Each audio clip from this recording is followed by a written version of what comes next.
கலைஞர் ஆட்சியில் தான் 2010-11 திருவள்ளூர் பல்கலைக்கழகத்திலிருந்து இங்கே ஒரு முதுகலை மையம் என்று ஒன்று ஆரம்பிக்கப்பட்டது.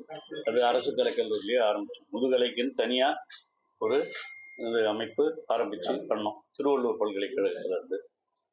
அப்புறம் அது திருவள்ளூர் பல்கலைக்கழகம் அண்ணாமலை பல்கலைக்கழகத்தோடு இணைக்கப்பட்ட பொழுது இந்த பகுதிகள்லாம் அண்ணாமலை பல்கலைக்கழகம் அதை தொடர்ந்து நடத்தி கொண்டிருந்தது.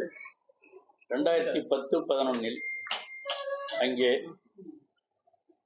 மாணவர்கள் சேர்க்கப்பட்டு அப்பொழுது சிறப்பாக செயல்பட்டு வந்தது. பிறகு அப்பொழுது 2010-11 சேர்க்கிற பொழுது 4 பட்ட மேற்படிப்புகள் 4 கோர்சஸ் உருவாக்கப்பட்டன. பிறகு அது படிப்படியாக வளர்ந்தது, இடமும் மாற்றப்பட்டது. அந்த அடிப்படையில் அண்ணாமலை பல்கலைக்கழகம் வந்த பிறகு அது முதல்ல அங்கே இருந்தவங்களாம் அண்ணாமலை பல்கலைக்கழகத்தில் மற்ற இடத்துல போய் பரீட்சை எழுத வேண்டிய நிலைமை மாறி இங்கேயே தேர்வு எழுதி இங்கேயே எல்லாம் செய்யலாம் என்ற அடிப்படையில் ஒரு கேம்பஸாக அது மாற்றப்பட்டது. அந்த அடிப்படையில் அந்த கேம்பஸ் இப்பொழுதும் செயல்பட்டு கொண்டிருக்கிறது. அதற்கான இந்த ஆண்டு விண்ணப்பங்கள் பெறப்படவில்லை என்று இவர்கள் ஒரு வாரத்திற்கு முன்பாக இந்த ஆசிரியர்கள்லாம் வந்து என்னிடம் சொன்னார்கள். நானும் மாண்புமிகு உயர்கல்வித்துறை அமைச்சர் கோவி செழியன் அவர்களிடம் அதை எடுத்து சொல்லி முதலமைச்சரிடமும் எடுத்து சொல்லி உடனடியாக அது நடவடிக்கை எடுத்து அதற்கான உத்தரவுகளும் பிறப்பிக்கப்பட்டு விட்டன. இந்த ஆண்டு தொடர்ந்து இப்போ 6 கோர்ஸ் இருக்கு இல்லையா, 6 கோர்சஸ் ஆரம்பிக்கும் போது 4 இருந்தது, இப்போ 6 கோர்சஸ் இருக்கு. அந்த 1 கோர்ஸ் 7 கோர்சஸ் இருந்தது. அதில் ஒன்றும் கேட்டிங்கன்னா 2 ஆண்டுகளுக்கு முன்பாக ஒரு கோர்ஸுக்கு 2 பேர் தான் விண்ணப்பிச்சிருந்தாங்க. அப்போ அதை மூடணும்னு சொல்லும்போது கூட நான் தான் போய் அங்கே நின்று இருந்து அந்த கோர்சஸ் மறுபடியும் கண்டினியூ பண்ணுறதுக்கும் எல்லா ஏற்பாடையும் அப்போ நான் உயர்கல்வித்துறை அமைச்சராக இருக்கும்போது இதை ஏற்பாடு செய்து தொடர்ந்து நடைபெற்று கொண்டிருக்கிறது. ஆகவே அங்கே இப்பொழுது 7 கோர்சஸ் அங்கே இருக்கின்றன.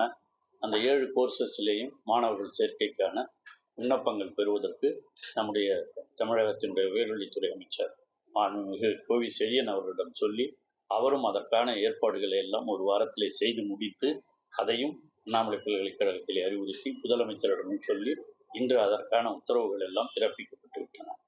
அந்த அடிப்படையில் இந்த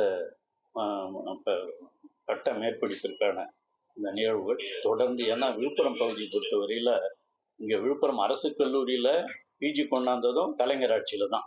இப்போ இருக்கிறது அரசு கல்லூரியிலையும் பிஜி இருக்குது, இந்த பிஜி சென்டர்னு தனியாக இருக்குது.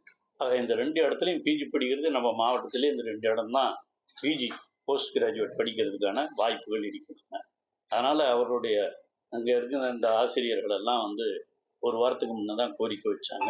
அவருடைய கோரிக்கையை நிறைவேற்றுகின்ற வகையில் இந்த தமிழக முதலமைச்சர் அவர்களும் இங்கே இருக்கிற மாணவர்களுக்கும் பெற்றோர்களுக்கும் கூட பயனளிக்கக்கூடிய ஒன்று.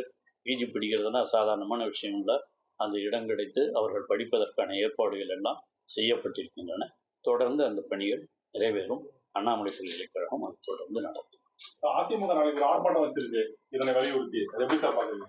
அந்த முதல்ல சொல்லிட்டேன், அவங்க இது நடக்க போகுதுன்னு தெரிஞ்சு ஆர்ப்பாட்டம் சொல்லியிருக்காங்க. இது முதல்ல ஒரு வாரத்துக்கு முதல்ல வந்து சொல்லிட்டாங்க, நானும் பார்த்து சொல்லிட்டோம். அது எப்படி இருந்தாலும் வந்துடும்ன்றதுனால சொல்லி நாம சொல்லி வந்த மாதிரி இருக்கணுங்கிறதுக்காக அவங்க ஆர்ப்பாட்டம் வைக்கிறாங்களே தவிர இதெல்லாம் கல்வித்துறையை பொறுத்தவரையில் உங்களுக்கு தெரியாததில்ல. தமிழக முதலமைச்சர் வந்த பிறகு உயர்கல்வித்துறை, அதுவும் இந்த ஆண்டு கூட 9 கல்லூரிகளை திறக்க வைக்கிறார். ஆக இந்த 4 ஆண்டுகளில் மட்டும் கிட்டத்தட்ட 50க்கும் மேற்பட்ட அரசு கலைக்கல்லூரிகளை துவங்கி இருப்பவர் நம்முடைய தமிழக முதலமைச்சர் தளபதி அவர்கள். ஆகவே உயர்கல்வியிலே வளர்ச்சி இந்தியாவிலேயே நம்முடைய தமிழகம்தான் முதன்மையாக இருக்கிறது என்பது மறுக்க முடியாத உண்மை. அந்த அடிப்படையில் தான் இதுவும் செயல்பட்டு கொண்டிருக்கிறது. செய்திகளை உடனுக்குடன் தெரிந்து கொள்ள கீழ்கண்ட கேபிள் மற்றும் டிடிஹெச் நெட்வொர்க்குகளில் எம்நாடு செய்தி தொலைக்காட்சியை காணுங்கள். பாதகம் செய்பவரை கண்டால் நாம் பயம் கொள்ளலாகாது பாப்பா. மோதி மிதித்து விடு பாப்பா, அவர் முகத்தில் உமிழ்ந்து விடு பாப்பா. அண்மை செய்திகளை உடனுக்குடன் தெரிந்து கொள்ள இணைந்திருங்கள் எம்நாடு தொலைக்காட்சியுடன்.